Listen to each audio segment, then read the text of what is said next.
So by way of introduction, I see most faces that know me. I'm Deb Stuligross, and this is actually Gdańsk, Poland. Yes? Can you hear me?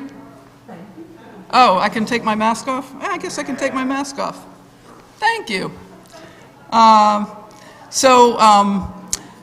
This photograph is my husband Joe and I in Gdańsk, Poland, in early October, I think that was. And that's a city in northern Poland. We live in a city called Bydgoszcz that is about an hour and a half or 2 hours south of Gdańsk. So what I'm going to do today is spend probably about 20 or 30 minutes talking a bit about some of the experiences that we had and some of the people we met. And then I do have a bunch of slides on my computer.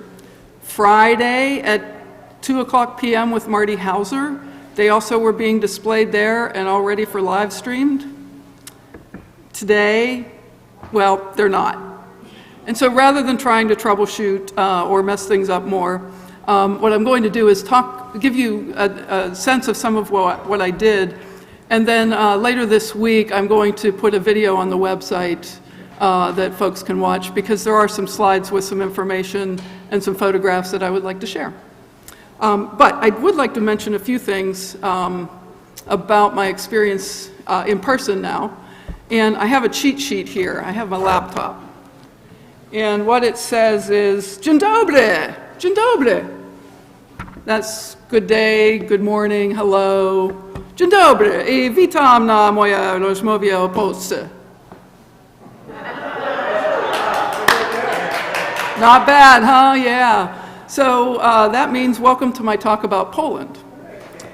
Miło mi być tutaj z państwem.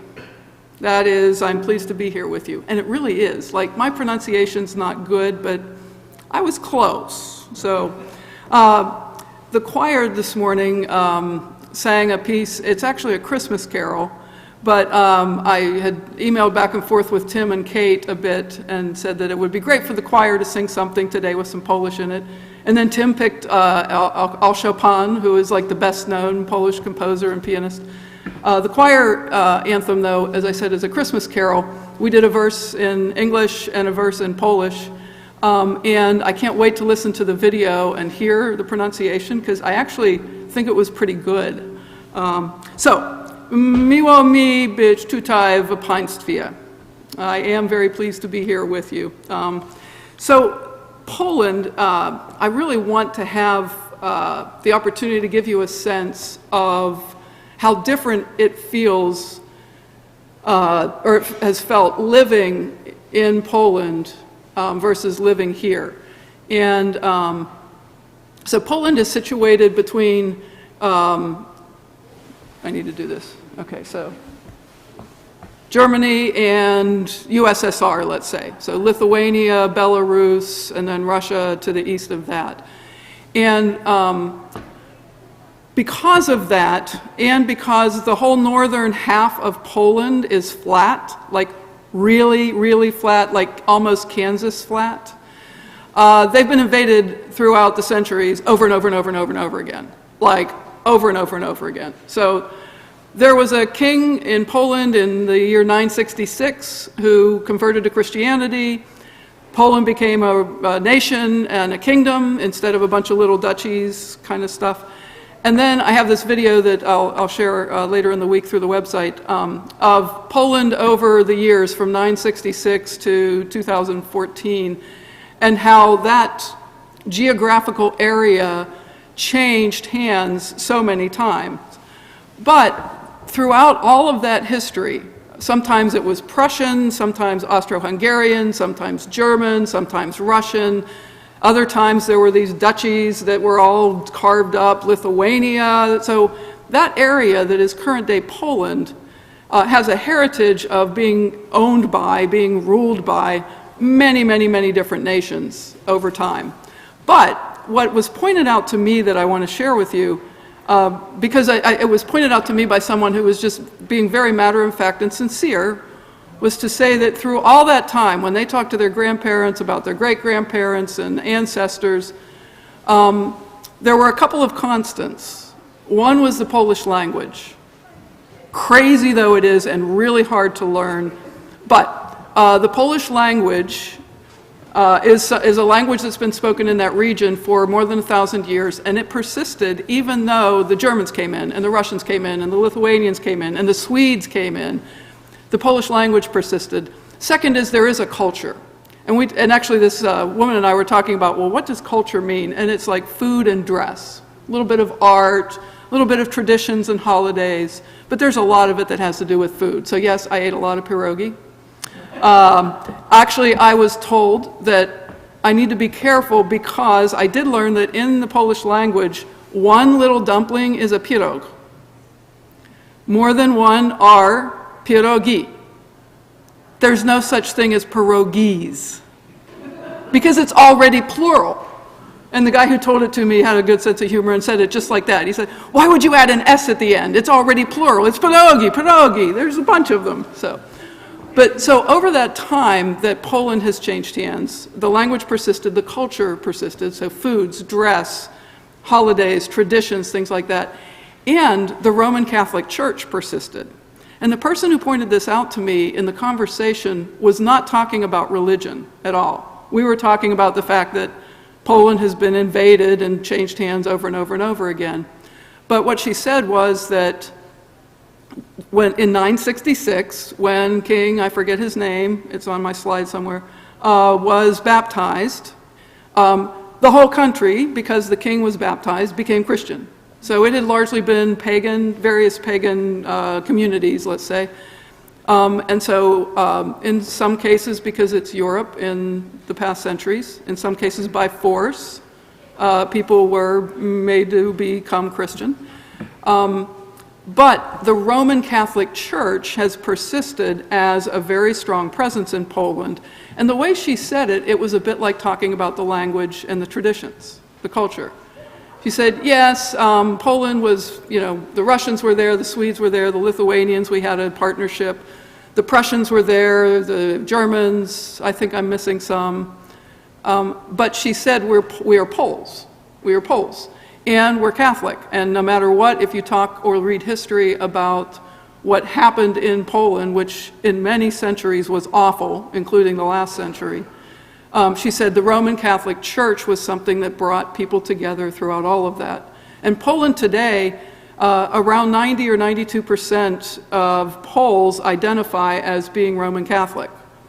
Now, in Poland, a couple of things, and I am talking about religion a bit because there's a lot I could talk about, but I did want to share some of the elements of religion that I ran across. So about 90 to 92% of people in Poland identify as Roman Catholic. However, culturally, Poland is experiencing what most of Western Europe and America are experiencing, which is church attendance is declining. And so the Polish Roman Catholic churches that in the 40s, 50s, 60s, 70s, the pews were full, very similar now. They are finding it difficult to afford to have the priest there, or there are mergers. So there is a cultural similarity of religion and the change in the way that young people in particular are viewing the church. However, two interesting things to me about Poland that are a little bit anachronistic. One is, as I said, 90% of Poles today identify as Roman Catholic, not Greek Orthodox, not other kind of Catholic, Roman Catholic.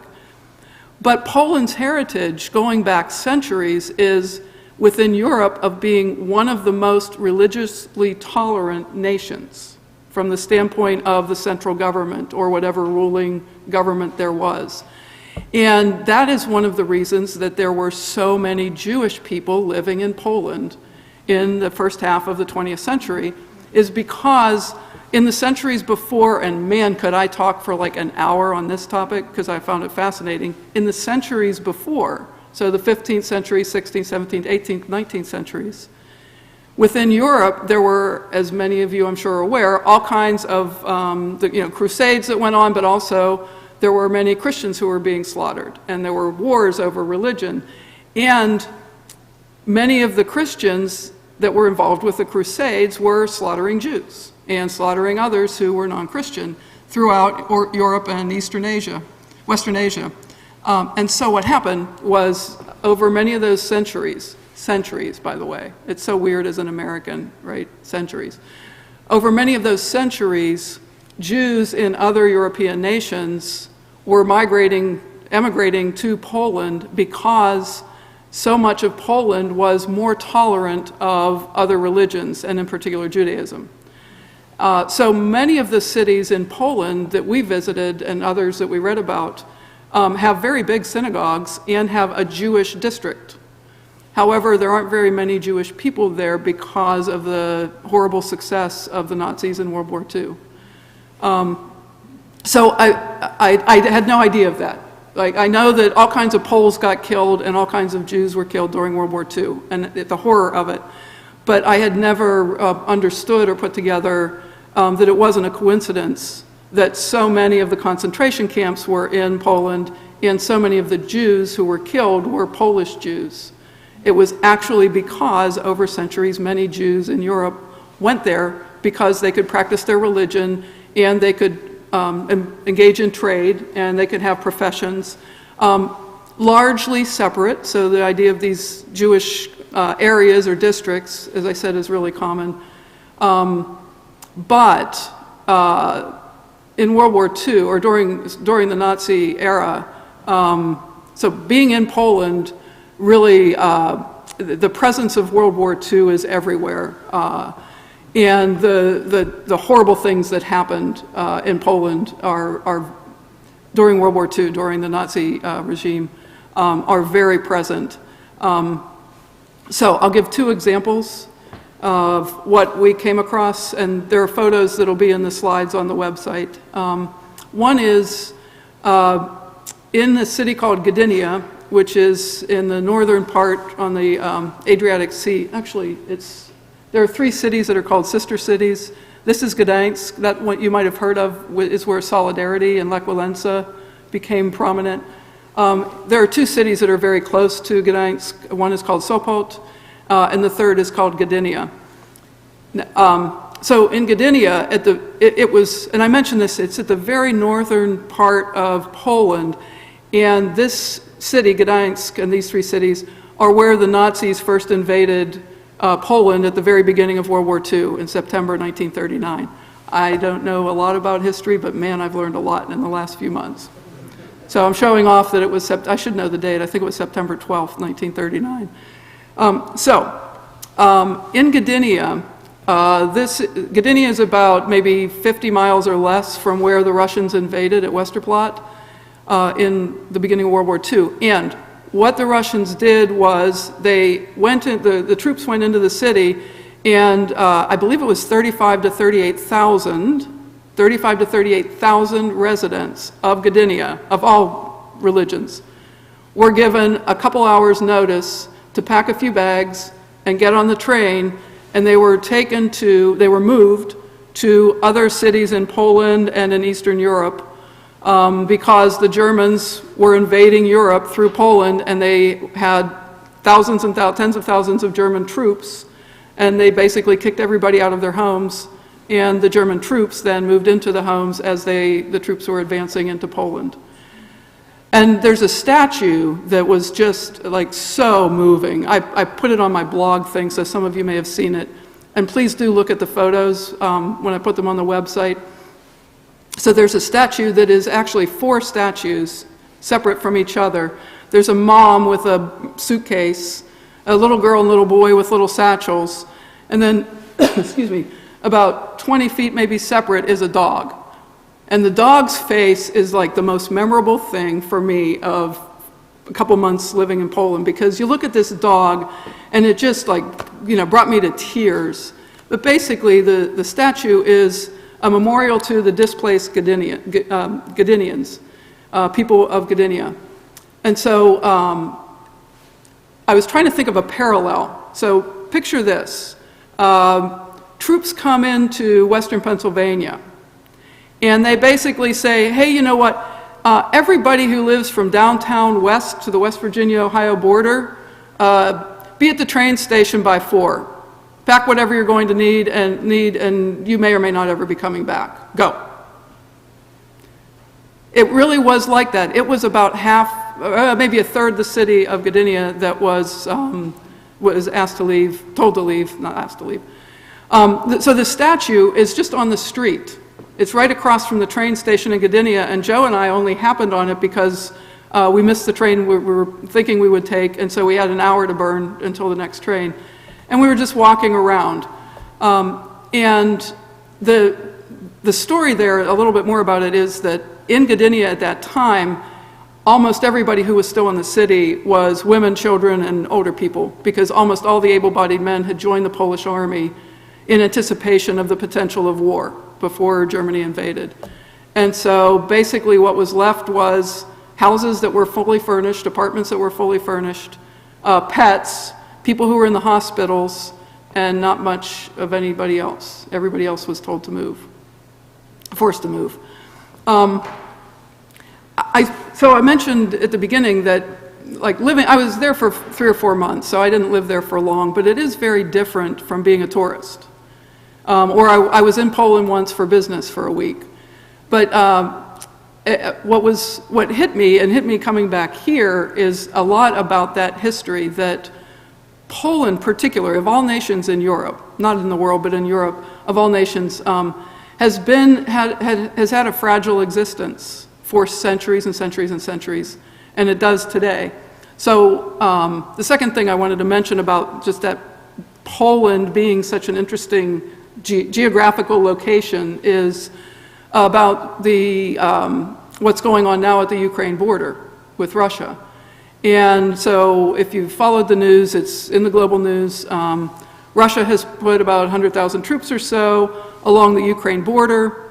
There's concern that Russia may invade the Ukraine, and there's so much history there as well. But if my map was here, basically you'd see big Russia, and then there's Ukraine and a few other countries, and then Poland, and then Western Europe.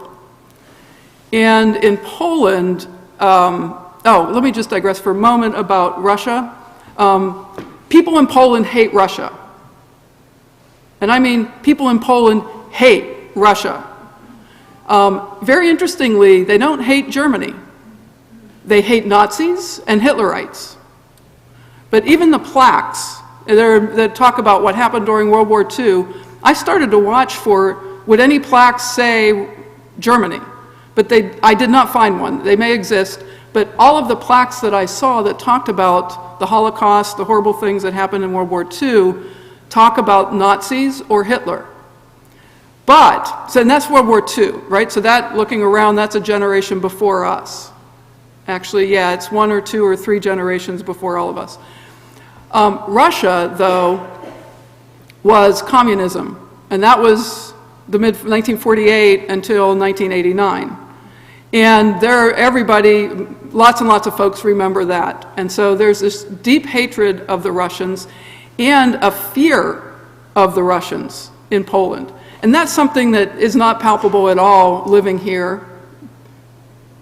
The idea of being afraid that somebody's going to overthrow the government, until about a year and a month ago, that would have been bizarre. Whole different thing with it happening from within here. But in Poland, there is a real palpable sense of concern that, yeah, this has been a good run since 1989. We've had a government democratically elected. We're part of NATO, we're part of the EU. We feel like we're, in the West now, but if you look at our history, it could change again. And that's where that history really, when I finally started to get it, it was at the World War II Museum in Gdańsk, actually in that city. And the museum, we spent almost all day there. It was really well done, but I got that sense of what it is like, how it is very different to be an American and to be someone living in Central Europe in particular. Western Europe, France, Germany, Switzerland, the Nordic countries, they have not gone through the kind of change that the countries in Central and Eastern Europe have. But the one guy I was talking to, we disagreed politically, but we were able to communicate in English enough, and we liked each other enough to have some little bit of candid conversation, a little bit. But basically, he said, We hate the Russians, we fear the Russians, but you know what, you Americans, you need to stand up to the Chinese because that's who's going to take over everything. And it felt very distant to me because we are America and big, but he elaborated, and really what he was sharing in a nutshell was, in Poland there is not a sense of permanency in terms of a country or a democracy. There is a permanency in terms of what I started with, in terms of a language, in terms of a culture, and in terms of a religion that will bring people together in times that are difficult. And I thought about like the Civil War here and things we study, and that's ancient history. Whereas Solidarity Solidarity was able to kick out the communists in Poland in 1989. So that's certainly in many of our lifetimes. So I feel so fortunate. This is the first time in my life that I have lived outside of the United States. We picked Poland, by the way, very arbitrarily. Joe, my husband, is a choir conductor. It's his passion. And we're at a time of life, kids are grown, and so he wanted to go do something different and sent emails to all kinds of music academies all over, like a dozen or 20 in the United States, a bunch in Europe, a couple in the Far East, like we almost went to Taiwan. And it turned out that the Music Academy in Bydgoszcz, Poland, which is where we ended up, the guy there, the dean there, responded and said, come here. I never would have thought much about like Poland, the country. I've certainly known people whose heritage is Polish. But I'm really glad I went there because it does have such a rich, informative history. I think that's it, that I understand a lot more about Europe, for sure, and definitely the 20th century. Actually a lot more about World War I, which to me was some guy got killed in Sarajevo and then they had the Olympics. But no, World War I learned a lot about. Poland, actually the country was formed at the end of World War I. And then I learned a lot more, as I said, about what it's like to live in a place that doesn't have that deep, long stability that we have, and appreciation for what we have, for sure. Another thing I want to mention about Poland is just, and the last thing I'm going to talk about today, but please ask questions at the end if anybody's interested. But the other thing I want to mention is a question I've gotten from many folks, which is, how are people different, or how is it different to be there? And I really had to think, because Joe and I have been there, we went there in September, so we've been there long enough to get to know people. And I got to know a number of his colleagues at the Music Academy and a number of the students. Plus, those of you who know me already know this or will not be surprised, I found a coffee shop to be my home away from home. And so there's a coffee shop that I walk to 3 or 4 times every week, spend a couple hours there with my laptop, and I got to know some people there as well, both who worked there, and I met 3 different people who were coffee shop people, and had dinner with a couple of them and got to talk to them. And I realized that they really aren't very different than us at all, like at all. Certainly the concern about COVID brought us together in a way that 3 years ago would not have existed. And they speak Polish, which is a really bardzo trudny język, very difficult language. I only learned a little bit, but I worked on pronunciation though. So as I said, my pronunciation may not be bad, but I don't have much vocabulary. But really what I realized was, after being there and just living there, that the people I met were just sort of like us. I couldn't even think of a way to describe, oh, well, the Poles that we met are different. I really couldn't. I could say, though, that there were a couple of cultural differences I noticed, and one of them I did explore that I'll elaborate on.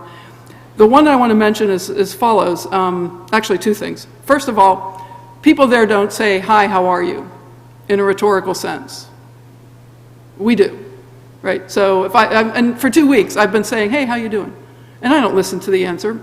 And then they ask me how I do. I say, great, fine, good, whatever. It's not really a meaningful exchange. That kind of a cultural thing does not exist in Poland. And Joe and I learned that on that night. Actually, I didn't know this picture was here. Thank you, Donna. It was going to be here. But on that night that we were in Gdansk, we walked down to the old town, which is just pedestrian. And there was this outdoor bar, a couple of college kids, college-age folks standing at standing tables. So we just introduced ourselves because they were young and they looked like they might speak English, and they did. And so we spent like an hour talking with them. Kate, that's where I got that soplitsa, the cherry vodka stuff. Joe and I were standing for that hour, which was really good. We made it home safe, back to the hotel safe. The next day, though, we saw one of the young ladies. She was working at a small restaurant, and she was out on the porch. They had an outdoor area where they were serving people. And so I said, I forget what her name was now, but Justina. I said, Justina, hi, hey, how you doing? And she told me, oh, you know, I don't like working Saturdays. And she went on for like a minute, and she had customers there and all that. And that was when I realized, oh, she actually heard me say, how are you, and thought I cared or wanted to know. And then Joe and I kind of laughed about it because last summer when we were first trying to learn a little bit of Polish, one of the very first phrases we learned was jak się masz, which is how are you? Because on some internet thing, like, I don't know, Duolingo or something, it taught us jak się masz. Nobody, we didn't hear it the whole time we were there because there's not that. And then the second that's kind of on a similar vein is, that bothered me at first, but then I got used to, is when you're walking down the street, people do not make eye contact or say hello. There is not that sense of an informal connection. So I could walk down, if we were to, that's kind of crowded, but if I were to walk along the river there and be the only one and somebody was walking the other way, they would not say hello. Or if they did, they would definitely be American or Western European. And it's really bugged me for a while. Because I understand if I'm in downtown Pittsburgh, not everybody makes eye contact or says hello. But if I'm walking on Church Avenue, or I'm walking over to Donna's office or something, yeah, you know, even people you don't know, you just make eye contact and just say hi. So I finally asked somebody about it, the guy who owns a coffee shop. And I asked it in kind of a curious way. I just said, Mick, I don't remember how I said it, but I didn't ask it like, I'm going to take a test on this or talk about it when I get home. It was more conversational, and I said, Mick, you know, I just have noticed when I walk along the river, the Berta, to come here, nobody makes eye contact. If they're walking a dog, if I were at home in the United States, I'd probably say, hi, oh, nice puppy, nice dog, right? And that doesn't exist. And I said, do you notice it? And he just looked, he actually has a lot of American clients, but he said, no, really? And so he asked me what it's like, and I described it to him. And we talked about it, and then he asked a couple friends, and a few days later he said, I have an answer for you. And it made a lot of sense. What he said is that during the communist era, which most everybody on the street either lived then or their parents did, during the communist era, you did not know who you could trust. And so he talked to somebody who said that I don't remember who he talked to, was a man or woman, but whoever he talked to's grandmother said that during that time, you did not want to make eye contact, you didn't want to be noticed, because if you were in any way suspected of being where you shouldn't be, you didn't want to be memorable. And then because communism lasted from 1948 to 1989, which is a couple generations, it seems as though it just became part of the way people are. And so, again, there are all kinds of like facts and figures and stuff that you can get on Wikipedia or on the internet, but living there, I was reflecting on what were some just ways that things there are different. And there's not anything like, okay, walking down the street, eye contact. That was like the only thing I could come up with where I said, okay, it feels different. But otherwise, the people that I met, and I got to know quite a few, we had dinner at a few people's homes, and their homes were very similar to ours. Smaller, they're in Europe, so not a lot of big yards, but pictures of family, and a nice meal, and a cocktail, and teenagers who were surly. We had one of those, and stories about different activities and vacations. So I really couldn't come up with a difference in terms of their lives and our lives, but their lives before the end of communism, before 1989, were vastly different. And there's a lot that you can read about that, and I had a conversation with a woman about her experiences. It's on my blog thing that I wrote about. So Poland before 1989 is very different than Poland now as part of the EU. But being there now in 2021, 2022, it was like a fantastic experience. And as I say, I have stories about how Poland is different, but if you just drop in there and live there for a week or two and, okay, other than the language, but go to the stores and meet people and go to their worship and go to their activities, it really feels very similar to here. So, does anybody have any questions or thoughts or experiences? Yeah. Right before I left Helen, we opened a big office in Poland, like a back shop operations, sort of like we did in India. But one of the challenges of hiring people was that very few Poles spoke English. Yeah. Which was surprising because the other experiences in Europe are that everybody speaks English. Is that a deliberate thing, or is it just Okay. need to interact with us as much? Yeah, so Chris Scarlong made the comment that her company opened part of a business in Poland, and one of the difficulties in hiring people is that it was hard to find very many people who spoke English.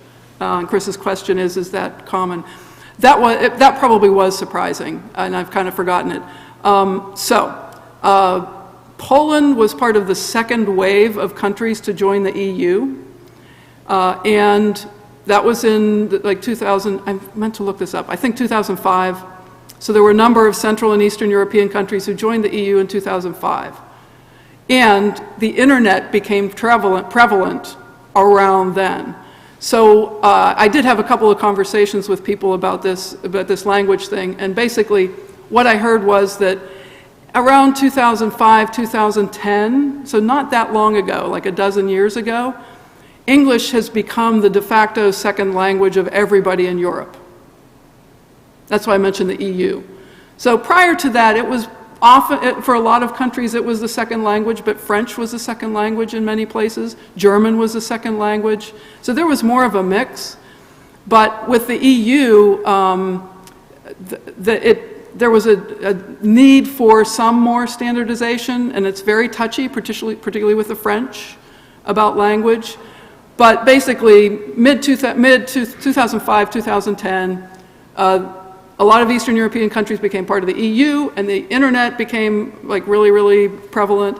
And so what's happened is that kids who started school, let's say in 2005, 2008, 2010 in those countries, the schools started to standardize on teaching English starting now in kindergarten. But before that, German and Russian were the two languages that were most taught in Poland. And so for folks who are in their 30s, 40s, 50s, they may have picked up some English in the last 10 years or so because there is kind of so much of it on TV and in stores and the internet. But it's really just the kids who have come out of school in the last decade who have learned English in school. Now, our experience, to go on a little bit, is that in Bydgoszcz, which is a city that is by population the size of Pittsburgh, but seemed a lot smaller because there are no skyscrapers, no downtown, and it's flat, so it's sprawling. But in Bydgoszcz, 300,000 people,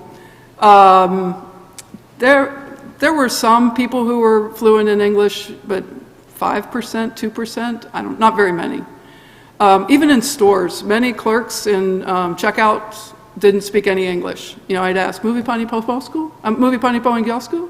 Nie. Tylko trochę. That would be me saying, "Do you, ma'am, speak English? Mówi pani po angielsku?" See how that rolls off the tongue? I ask it all the time. And nie is no. Tylko trochę is very little. people at the, like at the post office and the government offices where we had to go to many government offices, bureaucracy is outrageous. It took us, I think it was eight tries to finally get a booster.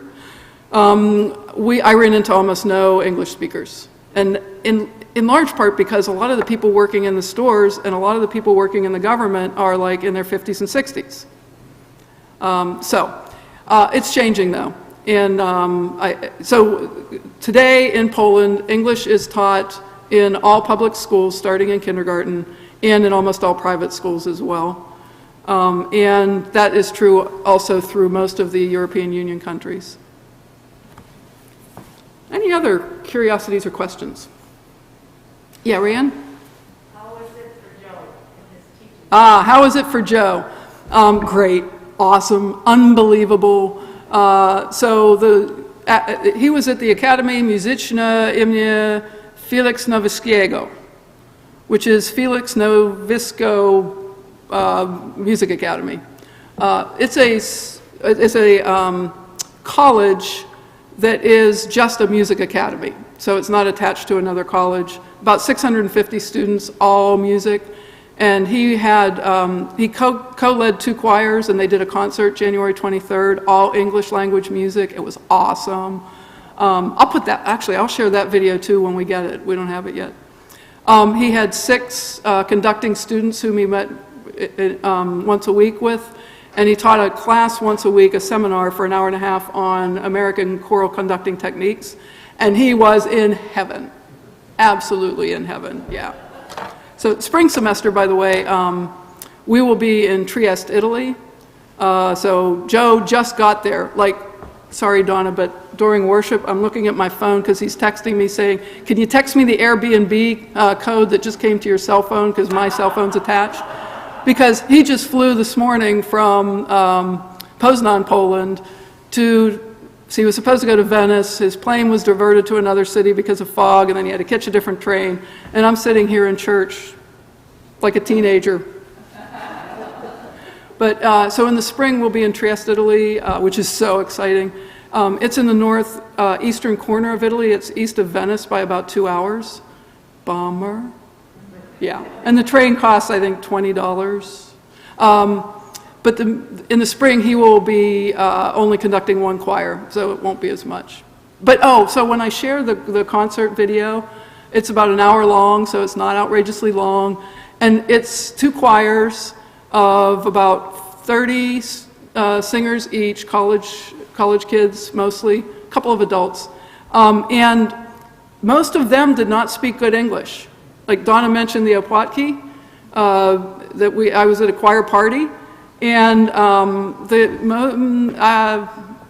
maybe 5 of the students I could have a conversation with beyond how soon should I get out my phone with Google Translate. But when you listen to them sing, I told them afterwards, we saw a number of them, and I said, I'm going to give you the best compliment possible, which is, I forgot that I wasn't listening to an American college choir or an English-speaking college choir. Because, now Joe worked with them, but to their credit, they worked very hard, and so he had a great time, and the concert was wonderful. Yeah.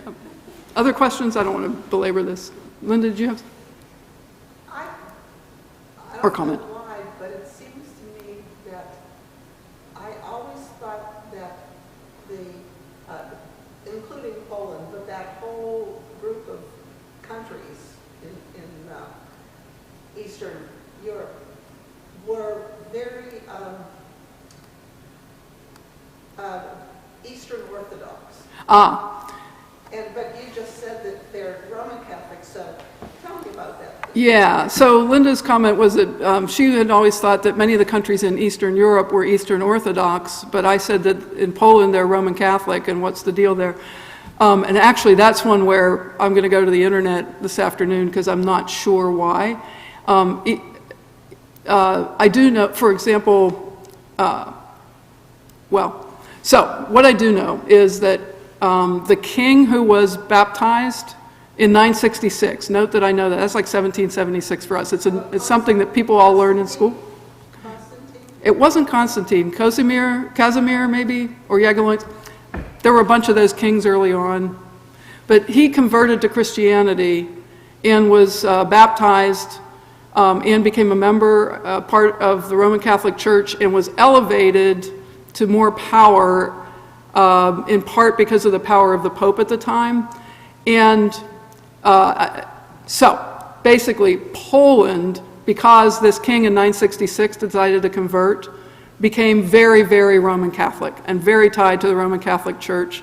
And there is actually a lot of debate today. I read a lot of newspapers and English language stuff about Poland because I'd like to learn as much as I can. And there is a lot of debate today about whether the Roman Catholic Church has too much power in Poland. So the separation of church and state is an American thing. And for example, the school that I volunteered at is a private school, and they have a priest.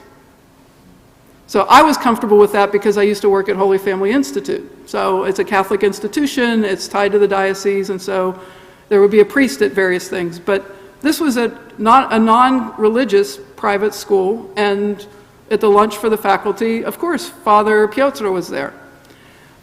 So there is a tie between the church and government and other formal institutions that is really, really strong in Poland and goes back hundreds of years.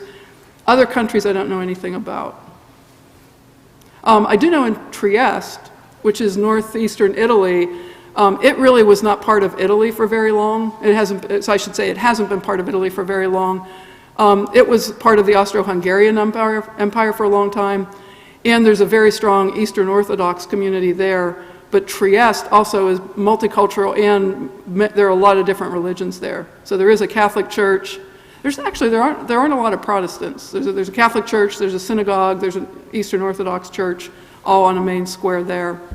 But I don't know much more. Any last comment or question? Yeah, Steve. Just wondering a little about the economy. Is it reasonably healthy, and what are the main drivers? Yeah, so Steve's asking, how about the Polish economy? Is it healthy, or what are the main drivers? It is fairly healthy. Unemployment's fairly low. So unemployment is fairly low. There is a heritage, though, of it being a communist nation. There's a lot of employment that is people working for the government not doing, I won't say a lot. We observed many people who were not very busy in jobs that I'm sure were paid for by the government. And this is just anecdotal, so I can't say a broad swath.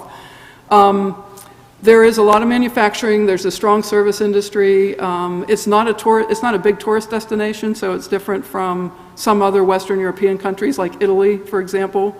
So in terms of weathering COVID, let's say, Poland has a fairly diversified economy. So it wasn't hit as hard, let's say, as Italy, for example. The exchange rate, though, is a real issue. So the standard of living in Poland, in the cities that we went to and the people we met, the standard of living is similar, I think, but maybe in a much tighter band. So there are fewer folks at the high middle class, upper class, and there's a lot less poverty, in part because the government social services are so much stronger. In that, let's say, middle class, I'd say the standard of living is maybe more like 1960s here. So fewer families have 2 cars. The cars are a bit smaller, the homes are a bit smaller, vacations might be every 2 or 3 years, but very comfortable. And so that was one sense of the economy or the standard of living there. But the exchange rate makes Poland very attractive for Western Europeans to come to because, as we experienced, things in Poland are very inexpensive, largely. Not housing, but I've told a couple people, our favorite restaurant was about a 6 or 7 minute walk from our apartment. After we'd eaten there a couple times, we learned that it was one of the 2 5-star really great restaurants in Bydgoszcz. We had no idea because we would go in, order a nice meal. They had a lot of poultry, a lot of game there. So I ate more duck than I have in my life, goose, things like that. But we go in, have a nice meal, have a nice bottle of wine, dessert, and the bill might be $75, which would be kind of close to what one of us would pay on Mount Washington for that kind of quality meal. So, like food and clothes and things like that are just the general consumer buying. The zloty is the name of the currency, so they have not gone to the euro. Is greatly devalued, but really, I'll just stick with, though, I'd say the standard of living felt to me very much like I said, maybe 1960s, 1970s, before the oil crisis, United States. In saying that, I'm going to part with one other thing that I forgot to mention, which is homogeneity. So I mentioned that there's not a big difference in class because incomes, for various reasons, much to do with being European and semi-socialist, it's a lot more difficult to get rich and it's a lot harder to stay poor. So there's that. Also, though, Poland is white Catholics, right? So age-wise, weight-wise, if you look at people, they look a lot like Americans. They look a lot like white suburban Americans. And I'm saying this very candidly, in that there is very little racial diversity in Poland. There are very few Asian folks from any part of Asia who are there, very few folks from Africa. And so it was really noticeable the first few weeks we were there. Just walking in town or shopping or whatever, it felt like Ben Abbon. Not just, but it really did. But the country as a whole, as we traveled and as I read, is a country where diversity of race and religion is very accepted, but not promoted. So the kinds of things that we face here in the United States because of our history, because of our history as a melting pot, and because of our history in terms of the Civil War and things that have happened to African Americans, that is something that is just as foreign to the Poles as them being invaded over and over and over for 1,000 years is to us.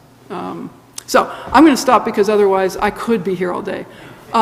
So I will be sure that in the e-blast we have a link to something with my slides because I have some photos.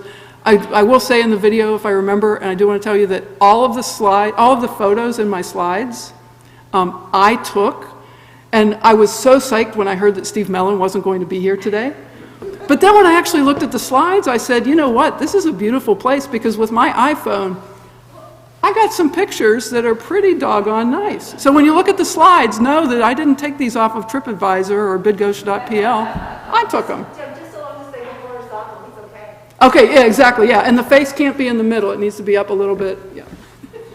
Hey, thanks everybody for staying. And it's been so great to see so many of you. I'm headed on Tuesday to Italy, and then I'll be back at the end of June, and I can't wait to see everybody.